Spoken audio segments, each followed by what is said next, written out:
Welcome back to the morning show here on Arise News. Technology is such an integral part of the 21st century, and it's no surprises why investors are focusing more on tech startups. In 2012, Lexi Novitske, the founder and principal investment officer of Singularity, moved to Nigeria from the United States. Passionate about helping early-stage tech startups in sub-Saharan Africa, she is here to discuss how her technology investment firm is using their network and experience to help entrepreneurs and budding organizations achieve their full potential. Welcome to the morning show, Lexi. Thank you for having me. Is your name an abbreviation, by the way? Yeah, it's Alexandra. Alexandra, nice. Okay. Yes. A little bit too formal, though. I just go by Lexi. Lexi's pretty cool. Lexi's nice. Yeah, so welcome to the morning show. So tell us a bit more about Singularity. So Singularity Investments is a firm that invests in early-stage tech startups across the African continent, but we certainly have a heavy exposure on Nigerian tech companies because we're based here, and really have the insight and information to be able to pick up early-stage companies that we think are scalable across the continent and then can also expand to the rest of the world. Right, so when you say early stage, how early stage? Yeah. Because there are a lot of tech companies who get stuck after their early stages, you know, and then they can't like really scale more than the level they have scaled to. So what is early stage? So early stage for us, in some cases with mature founders, and by mature founders, I mean founders that have either already started a business before or maybe come out of senior levels in industry-related companies. We would invest in some of those companies before revenue, but typically we come in when the revenue is quite early, but there is a very trackable progression of revenue growth. So we can really see those trends. Right, so why tech, you know? Yeah, so I actually came to Nigeria investing in middle market private equity companies. So these were companies across financial services, manufacturing, some oil and gas as well. And after a couple of years, I really saw the evolution of what was happening in the early tech ecosystem here. Yeah, what is happening in the tech ecosystem? 4 years ago, there was really nothing, right? Yeah. So we've really seen this change happen very quickly. So besides the massive population, I mean, 1 out of every 5 Africans is Nigerian, right? Yeah. There's also been massive growth in broadband penetration, now smartphone growth. Yeah. But what else we saw in kind of that early 4 years ago is besides those general macro factors, we also saw a lot of entrepreneurs that were maybe educated abroad coming back and starting tech businesses, but also founders that were coming out of major industries like banking or telecom and starting companies that could relate off of that. So it was a bunch of factors coming together that really drove that growth. Yeah, we've had a lot of those entrepreneurs who have come back, and those local entrepreneurs as well in the tech space on our show as well. What would you say are some of the risks and rewards of having a tech startup in Nigeria? So it is very difficult. I mean, everybody is super attracted by all of those macroeconomic factors that I mentioned, but the reality is running a business here is hard. Yeah. You have a lack of clarity over changing regulations. It's hard to find talent that'll be those middle managers that'll help your business really scale and grow. It's hard to find developer talent, actually. That's been cleaned out in the market quite a bit. Early stage investment capital is hard to find, and even worse is growth capital is difficult to find if you're just looking to local investors. So there certainly are a lot of risks. And you spoke about developers. Now, what is some of the things that we can do here in Nigeria to create more developers at a younger age? So with our education, what are some of the things that we can do? Yeah, we have Andela, totally. Yeah, so Andela is an interesting, but maybe I'll come back a little bit to Andela. I certainly think education, both in problem-solving skills and STEM, which is engineering and tech talent, could be started at a much earlier age. Yeah. This is something that elementary schools across the world are now integrating into their platforms. I think a lot of value in the education system in Nigeria has been placed on rote memorization and pushing people into careers like medicine or legal, whereas the growing industry is going to be in technology. So the government and education leaders really yeah. need to kind of push this. Yeah, and that makes sense. That makes sense, sir, because Dubai actually says they're going to start that. Like from grade school, everyone is going to learn coding. So even if you're going to go on to become a ballerina, even if you're going to go on to become like a farmer, whatever it is, you have to know and understand coding. So I think that's a good initiative that Nigeria should actually start. Completely. But yeah, you were going to say something about Andela. Yeah, so Andela, I think, has been a pioneer, right, in training tech developers. But what was kind of unforeseen is that a lot of the local developers have now moved to Andela and are being placed on contracts serving the developed market in the US.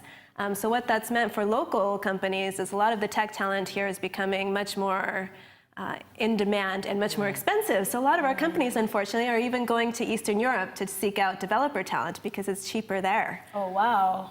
I think eventually Andela, a lot of these developers will go back into the market, and that'll help spur growth in the future. But right now, it's been painful. Yeah, and there are many subsectors in technology, but people tend to focus on certain areas. But we hear words like fintech, and we hear like words that we aren't used to. And earlier I was talking about cloud covering and different things. So tell us about these different sectors in technology. Yeah, so tech is extremely broad. I mean, you can be talking about tech on how you navigate to work every day, or how you do your shopping, or how you make your business more efficient, right?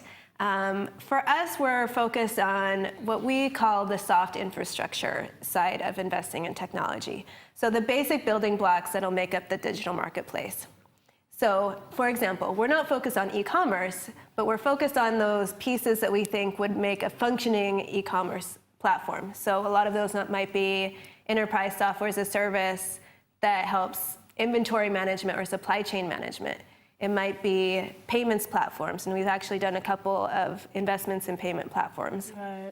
We are heavily invested in fintech. We also like digital identity as a space, because this is a market where majority of the population doesn't have any identity, and this locks up services for them like microfinance. It locks up services like insurance or even property ownership. So this is a space we're very focused on. Break down digital identity, because the first thing that comes to mind is what we're talking about with Facebook, like facial recognition. Yeah, and then also with the Amazon grocery shopping, the digital identity being able to go into a store and actually just pick whatever you want, and then you don't go to a cashier, you just walk out. So people in the United States, you know, they're more advanced when it comes to their technology space is much more advanced. We're still trying to get people registered, having insurance, having a digital type of identification and things like that. Or even voter identification cards. Yeah, instead of having those PVC cards, we can actually go digital. So what are the ways we can do this here? Digital identification. Right. So it's interesting because you were speaking a bit earlier about Facebook's facial recognition platform. We see facial recognition as playing a piece in trust, in making sure that nobody is taking your password or your PIN code or hacking into your platforms. Nobody can steal your face. Yeah. You know, mostly. we've had issues with the iPhone 10. Right, so that's with another... twins and kids. Also with Black people globally, right? Like a lot of these facial recognition platforms don't have the data set of Black people, so they don't recognize... I mean, you see these pictures, right, of a group of white people and then one Black colleague, and it doesn't recognize the Black colleague's face. So we've actually invested in one company that's trying to solve this problem, and they're integrating with mostly financial service providers. So if you are on a microfinance, getting a micro loan, it'll identify your face and be able to know that you're the borrower and somebody else isn't stealing your identity. Yeah, because we've seen a lot happen with the thumbprint. You know, it's so easy to get someone's phone, especially when they're asleep. It's very easy to hack that. Yeah. So you're saying that because with you were talking about the iPhone 10. So with the iPhone 10, I guess your eyes actually have to be open for you to actually use the facial recognition. Right. So the movement towards digital economy, would you say that's something that we're ready for in Nigeria as well? Oh, yeah. Well, the digital economy has very different aspects, right? I mean, we think that it's as a lot of the e-commerce companies have struggled, we think that it's quite early for later stage e-commerce, but we also believe that you can do a lot with digital economy just by engaging the informal marketplace. And there's a lot of solutions that certainly need to be built for that aspect as well. Right. So what area in Nigeria, now looking at all the sectors, across the sectors, what sector would you say needs digitization the most? Okay, well, the one aspect that we've been looking at heavily is software solutions for manufacturing companies, for example. Okay. This is in Nigeria, makes up a large part of our economy, but they still are run in very antiquated ways. That's interesting, because I thought you were actually going to say health. I thought you were going to say agriculture. I thought you were going to say health, because we have so many files of people, patients that are still, they're hard copy. We don't have anything. Well, most of them are not systemized. That's very true. But the thing is, so we've actually done a couple investments in healthcare. We like that space as well. If we're going back to agriculture, the problem is who is going to pay? The farmers aren't making a lot of money themselves. So I think that there's an evolution that needs to be had there before that's certainly a lot of solutions need to be built to solve those problems. But we're probably looking at another couple years before we see the returns. How did you get overwhelmed with all the sectors? How do you just zone in one area and be like, you know what, I'm going to focus on this? Because I see you passionate about health, and I see you talking about agriculture as well. And it can be, for someone in your position who is looking to really improve different sectors, and how do you decide, like, this is the route we're going and we're just going to stick with this? So we're not necessarily sector specific, besides investing in technology and media. But what we are is thesis driven. So we say, this is how we believe the consumer is growing. Customer acquisition costs are actually quite high in this market. So we look for businesses that are developing solutions that can access the end consumer, but by using a business intermediary. If that makes any sense. A lot of businesses are business to consumer focused. Yes. So they reach directly to the consumer. B2C, exactly. We're looking at B2B2C, so business to business to consumer. Okay. And we're also looking, like I said, those very basic building blocks that other solutions that'll come in the next 5 years need to functionally operate. Right. So we think all of these industries will be getting to be using our platforms, like digital banking, like payments infrastructure, like digital identity. Data analytics is another one. Yeah, data analytics, but that's, With the Cambridge Analytica thing, it's a bit we don't know if we really like it. So what's your take on that? I mean, like the privacy and all the privacy laws and what's happening in the EU now. That are coming out. So I think that this is actually a great opportunity for Africa to start really looking at their own privacy regulations around technology. But I also think big players like Facebook and Google have done very valuable things in coming into the market and improving digital literacy and engaging with the end consumer and getting them online. And using their data to benefit them as well. I think if we're talking about, is this data used for bad things like manipulating elections or to steal your identity or to steal your money, these are very valuable things that need to be tackled by regulation and also by industry growth as well. Right. But I think personal data is also something that's very beneficial to the end consumer. So consumers need to understand how that can be used positively and negatively. How you said consumers need to understand, but how are we actually educating consumers in this advance? Because everything is moving so quickly. How are we actually educating them? Yeah, so, well, if I can take it a step back and say, how are we educating consumers about digital literacy in general? I think that the two biggest players are the companies that are growing themselves. And I mean, Konga and Jumia, for example, they built the very basic pieces of this industry by investing a ton of money in educating the consumer at the expense of, probably the profitability of their own businesses. Right. Yeah. And I think a lot of our investments are having to go through that same process as well. Yeah. And then certainly the government can educate consumers about digital literacy as well, starting from early education. Yes, exactly. Take it back to the classroom. Yeah, exactly. Yeah. So how can I, as a tech company, say I have this small thing that I'm working on at home, and I think there's something there, you know. I think it can really scale and be profitable and be like a household name. How do I grab your attention at Singularity? Yeah, so we're very easy to track down and find, first of all. We have a website, and actually the phone number on the website goes straight to me. I get a lot of calls. Oh, wow. But we also engage a lot on Twitter. But what really grabs my attention is certainly talent that can grow a business and has experience doing that already. A big scalable problem.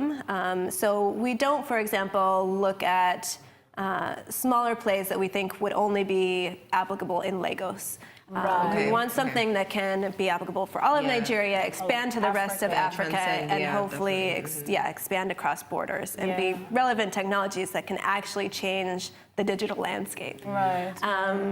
We also like to see some early traction in data. So if you don't have revenue yet, at least you have something to show with consumer engagement or customer engagement, or some large partnerships that can really get your company going. Interesting, interesting. And okay, looks like we're going to be thinking of some tech startups. I'm already thinking. I'm already thinking. And remember, think global, not just Lagos. Yes, I'm thinking global. But how did you pick? I know you're across several countries right now. So how did you select what countries Singularity is going to be? I know you're affiliated with IHS.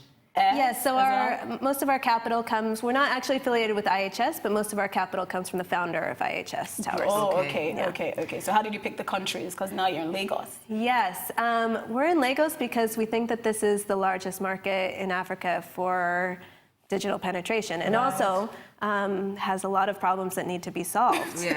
So we are investing across the continent, but we have a heavy focus on this market. And likewise, we also think that it's underpenetrated with investment capital. So we're able to really pick up deals pretty early and help them grow. Nice. Wow, Thank you. Well, we have our take coming up. Yes, so we do. we're still going to have more from Lexi. We'll see you after the break.